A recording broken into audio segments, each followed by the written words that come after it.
Welcome to Be a Blessing with Mitch and Wendy, a no-holds-barred guide to being the best you can be so that you can be a blessing to your family, friends, and everyone you meet. Be a Blessing is about life, from parenting to building a business and building yourself. Mitch and Wendy will cover it all. So buckle up and prepare to get uncomfortable, because growth only comes from the other side of a challenge. Welcome to episode 17. You second-guessed Frank and lost this morning. Yeah, you said 15. He's like, no, it's 17. No, I said when we did Toby, it was 15. I'm just saying. I said it was 16. I was wrong. Frank was wrong. See, I don't even second guess Frank when he's wrong. You open up every podcast like you're the greatest showman. Welcome. Well, you gotta have some energy, man. If you don't have energy, people are gonna get disinterested. So we gotta have some energy. Episode 17. I knew it was 17. I didn't want to correct y'all, but look, today we're gonna talk about some things that we addressed previously, and we're gonna revisit them. On episode 16, I'm gonna do this. Frank's gonna have a link, or you could just scroll down in the YouTube feed. If you go back to episode 16, we addressed two things. One was mindset, and then the other was some practical ways that Wendy and I, mainly Wendy, decide on how to make changes. We did a podcast a few weeks back called The Courage to Change. And in it, we talked about some philosophical things on change, and talked about some changes that we've made over the years from career. And we had some folks that asked questions about, well, what are some practical things y'all do that helps y'all make the decision on whether you should make the change or not? And so we kind of addressed it, or began the addressing of that in last week's episode. So check those out if you hadn't. The Courage to Change, and then last week, episode 16. We haven't labeled it yet. I don't know. Frank's always comes out with good. It's going to be a picture of Simone and maybe, unless we're going to get sued. Simone Biles and is her name Sherry? The little lady. God, baby, are you even involved in this?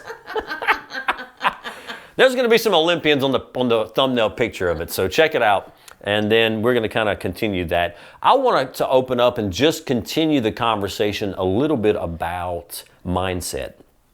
So Wendy, I didn't share this with her this morning because I wanted to wait until we got here in front of the camera and talk about this. Where I'm nice and vulnerable. Yeah, nice and vulnerable. Not buttoned up or prepared or just shooting from the heart. Let's go. What you got? But these are things that we deal with, and probably a lot of you deal with if you have kids. But mindset is so powerful. So my oldest son is, starting to work out. He has these high, lofty goals. If you watched any of the earlier podcasts, essentially the goal-setting podcast, we talked about some goals and some goals that he set for himself. And so we feel that it's our responsibility as parents to, A, hold them accountable to those goals and help them achieve them. Can't do it for them, but we're going to help them achieve it.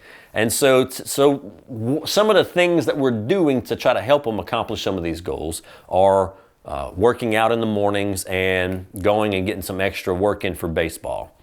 And today we worked out, and the workout was good. He works out with the trainer. Workout was good, did about 40 minutes or so of work, and we left there. We went to the hitting cages and did some work on hitting. And so as we were in there, I just really started getting aggravated. Can you imagine me getting aggravated? In a batting cage? Never. Never. Started getting really annoyed, and if I'm going to give you the option, what do you think was the thing that was annoying and or aggravating me in the batting cage? What would you guess it would be? That boy tugging at his clothes. No, that's not. Oh. No. It was his body language. Oh, yeah. Yeah. Yeah. That was number two. No, number two. That was number of course two, it yes. was. Body language, man. It was just terrible. And we were working on some things, and he was doing, for the most part, a good job. Like anytime you're learning new things, it's not going to be perfect out the gate, obviously.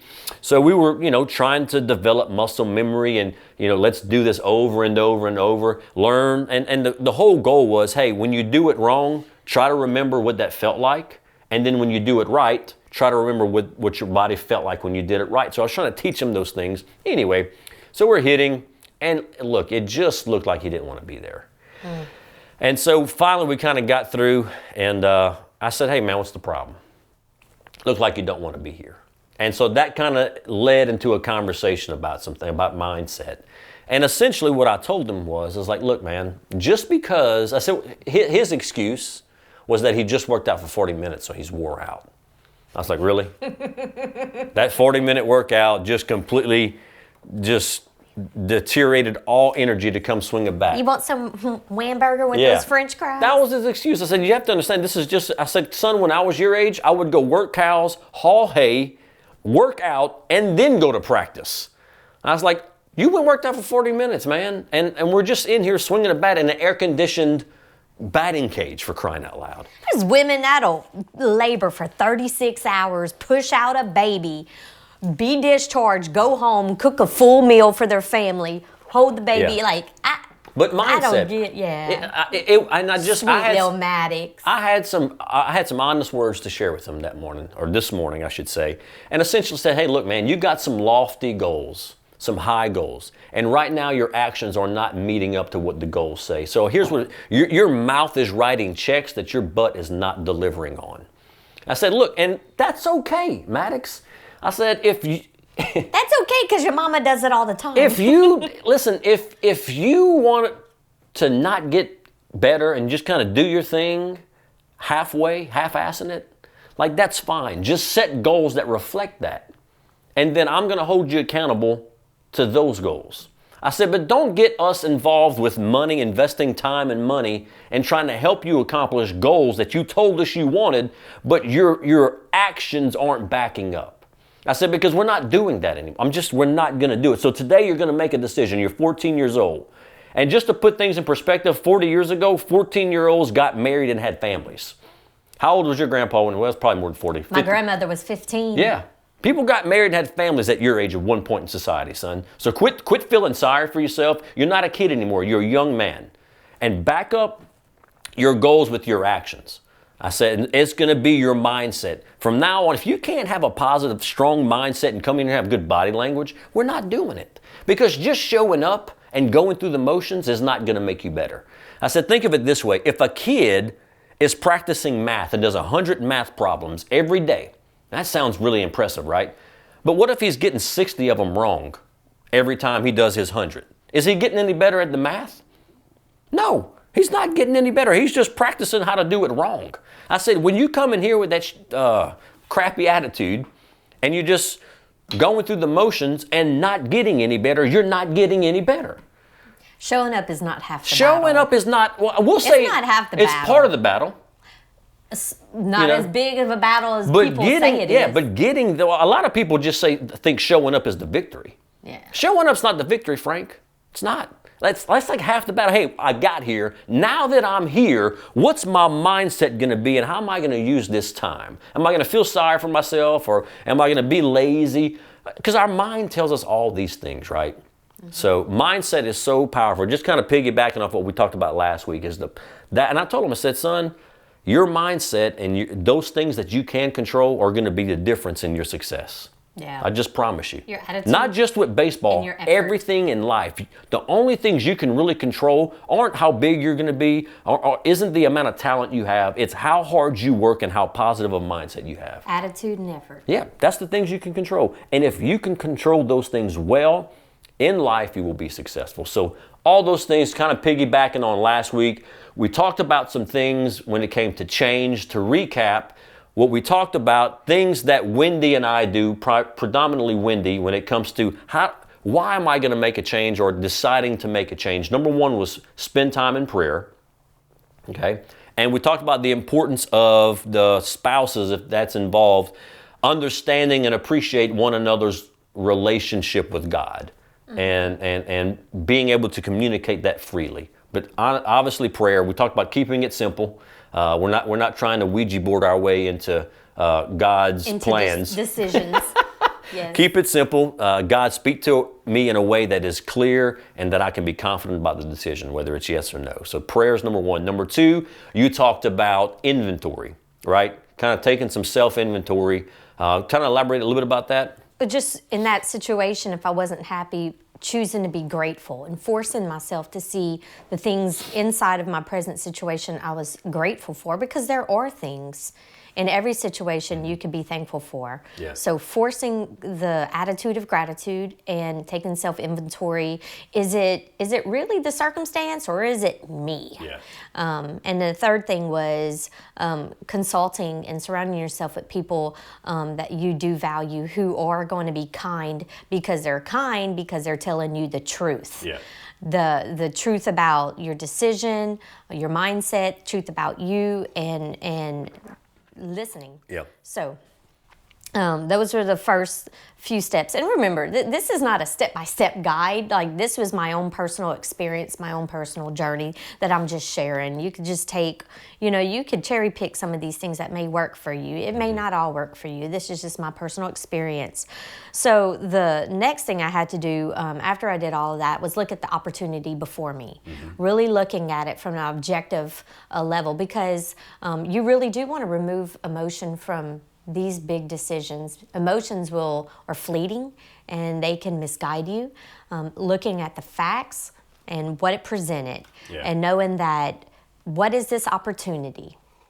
Just black and white, what is the opportunity?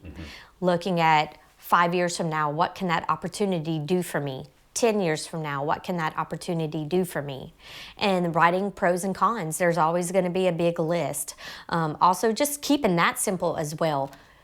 There are people that we deal with in all facets of life, whatever your occupation is, that these people can't make a decision. I have a friend that she said her husband has the hardest time making a decision, even a decision to switch an auto policy. And so finally, one day she looked at him and she said, "Oh my God, how did you even come to the decision to marry me?" Like I am just blown away by, it's just analysis paralysis. Yeah. Just, you take so much stuff in and make this spreadsheet, and then you just get you spreadsheet your way onto confusion. Let's do this. You're blowing through some things here, and my brain's just kind of like, man, there's a lot of meat within what you're saying. So looking at the opportunity before you, that's really huge. And a lot. So whether the opportunity be, say for you, specifically the opportunity was, hey, here's a business for me to purchase. That was an opportunity. So it could be a career change for some folks. Hey, that there's an opportunity to take a job change. And not just those types of things. We've made decisions in terms of moving, location, geography. What's the opportunity moving from point A to point B? Years ago, we made a decision to move from the New Orleans area to here so that I could finish up school. And that was with the idea that we would go back. And look, we're still here 16 years later, roughly. Something. Yeah. Because the opportunity, there was so much more opportunity here than we even realized at the time. Opportunity is really taking that time to, what are the true opportunities that are going to present this business or this move? Opportunities for my children if they go to this other school. Take off the lens of delusion. Like, all that greener grass stuff, it just doesn't exist. Yeah. Greener grass does not exist. It truly doesn't. Take that lens off and stop thinking that this change is going to be easy and it's going to automatically bloom into these magnificent outcomes that you're looking for. It takes work. Yeah. It takes a lot of work. So whatever you do, forgive me, but that's a very immature way of thinking about things. Well, you mentioned taking out the emotion. That's so important because on both sides of it, some people get so excited about every opportunity that they don't accomplish anything. It's because like they bounce around bouncing so much. Bouncing it's around. so exciting. Yeah. Just look at all this shiny stuff. So it's glitter. And then on the flip side, the other extreme is some people have such a negative reaction towards change that they never do anything, right? But the one common denominator amongst those people on both extremes, you know what it is? They're all miserable, seemingly. Yeah. Right? They're all unhappy. Miserable is maybe not the right term, but they all usually are unhappy with their scenario. This guy or gal is unhappy because this didn't turn out the way I thought it would. This didn't turn out the way, so they keep moving, never really making any leeway. And then this person on the other side is unhappy because they're scared to death of any change, and they'd rather just stay in that unhappiness than take the chance of maybe if I do something, my circumstances will change, and therefore my happiness will change, or my joy will change, right? Or the people who bounce around and it's basically just lateral moves. So it's never going to elevate. Yeah. They want the instantaneous outcomes. They want those things to occur right away. They get discouraged and they keep bouncing. Because and you said something really powerful. I hate to cut you off, but it's on my brain, on my mind. Like, you said something really powerful, is that it's hard. Like, change is hard. Like, I remember one of the best pieces of advice I got when I decided to leave State Farm and open up this agency. And it was a good friend of mine, and he said this. He said, Mitch, however hard you think it's gonna be to start all over from zero and start a brand new business and build it, however hard you think that's gonna be, multiply it times 10, and then that's gonna be your reality moving forward. And as long as you can mentally be prepared for that level of difficulty, you're gonna be okay. And I'm gonna tell you right now, that served me well, because man, when it comes to new opportunities, I tend to get excited. You know that's it's not usually negative. Mine is, I'm excited about the opportunity. And so sometimes it can be, folks like me, it's misleading, and we make that move and then like, man, this is really difficult. And it would have been really easy to quit if I was not mentally, back to the mental toughness, not mentally prepared for the challenges that were, like not being delusional. You just said it earlier. So important. All right. Yeah, and just knowing that weigh the cost versus the benefit. There's always going to be a hefty list on both sides of it. It's never going to match up, and it's never, a lot of the times, most of the time, it's one will not shine brighter than the other. This is the thing with me, is I tend to not dip my toe in the pool. I never check the temperature. I will go and cannonball right in the middle of it.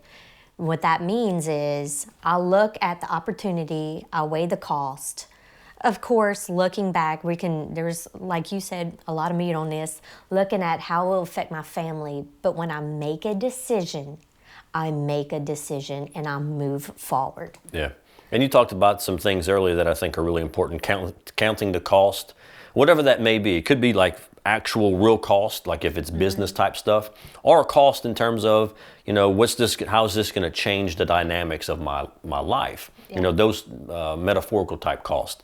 The Bible talks about, Jesus says, look, when somebody goes to build a building, they go and they essentially figure out what it's going to cost before they begin building so that they can build it correctly. And I think that applies here. You've got to understand what you're getting into. Well, you got to understand what you're willing to negotiate on. Like, there's some non-negotiables with me. I refuse. The one of the reasons I left nursing is because how many Christmas parties stuff did I miss? Because I can't just like, hey boss, taking off. Like, I have people who are relying on me to be there for their freaking health. How much stuff did I miss? Yeah. So I was willing to take that off and gain ability with my kids. So I'm not going to look for something that I'm going to replace my inability to see my family with. I will not negotiate missing things with my kids or with you. It's just that, it's not that, whatever that big glimmer of gold is not worth trading off my time with my family. Yeah. So I knew that in my heart moving. So whatever my decision was, that helped guide me. Yeah. And that's important. I think all of us have those different things that are important to us. And you have to, as you're counting the costs, making those decisions, like, be honest with yourself. A lot of times people are deceived thinking that they're motivated by money. Yeah. I quickly learned that money's great. Yeah, but it's not my motivator. No. Not at all. And if it is your motivator, that's fine. Like, if that's something that brings you happiness and motivates you and inspires you, great. Chase the money. But if it's not, you're going to be miserable. I found out mine. And I didn't know what motivated me, but through business ownership and different things, time.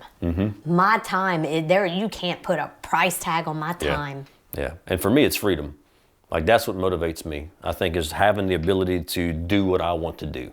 And that sounds weird, but that's just what that's why I love being a business. Like, it's not easy being a business owner. There's a lot of stress, but man, the payoff for me is like like you said, I want to go see the boys play baseball. Guess what I'm going to do? Watch the boys play baseball. Yeah. So those are the trade-offs for me, and what's led me into my decisions a lot of times is, how much freedom is it going to allow me? It's, hey, my time, can I go see and spend time with my family? Any other last things that we can share? No, I mean, we pretty much covered it all, but you just got to know what your why is, and understand what your why is. It doesn't have to be glamorous. It's not like you want to be a philanthropist and you're going to go and fund all the water wells in the world. I mean, that's great, but understand what your why is. It's going to give you purpose. Yeah. And your why will change through each stage of your life. I think your whys will change, and they kind of help catapult you to the next phase in life or the next level. Yeah. And you're probably going to grow. If you're making changes, you're probably going to grow as a human, as a person. You may grow in your faith. You may grow in your business acumen. You may grow as a parent. And as you grow, just know probably some additional changes are going to come with that growth. So the courage, remember, courage doesn't always show up with a roar. It doesn't. A lot of the time there's a measure of fear that couples with that courage. When I did make this change to buy an Allstate, I remember boarding the plane to fly to Chicago for training. I was sweating. I mean, I was profusely sweating to the point I was embarrassed. And I was shaking because I was Now you know how I feel. I was like Neanderthal. But I was thinking, like, is this what courage looks like? Some woman sitting in a window seat just sweating to death while the passengers next to her are like, she okay? They probably thought you were nervous to fly, and that wasn't it at all. No, the courage sometimes is just one step at a time. And I used to tell myself. And that particular came out of, and we mentioned this previously, like you had to miss my dad's funeral. Like, there were some challenges that came with, it would have been easy. Let me just say this. It would have been easy to say, God's trying to tell me not to go. Like, it'd have been easy to excuse your way out of it because you were fearful and the circumstances. But here's what's impressive, right? And all of you should take note of this. Once you make that decision, you cannonball it. Right? You cannonball it. Stick to your guns. I will bulldoze my way to that decision. Once I have come to that conclusion, it's just my personality. But all of us should be that way. Hey, this is the decision I'm making.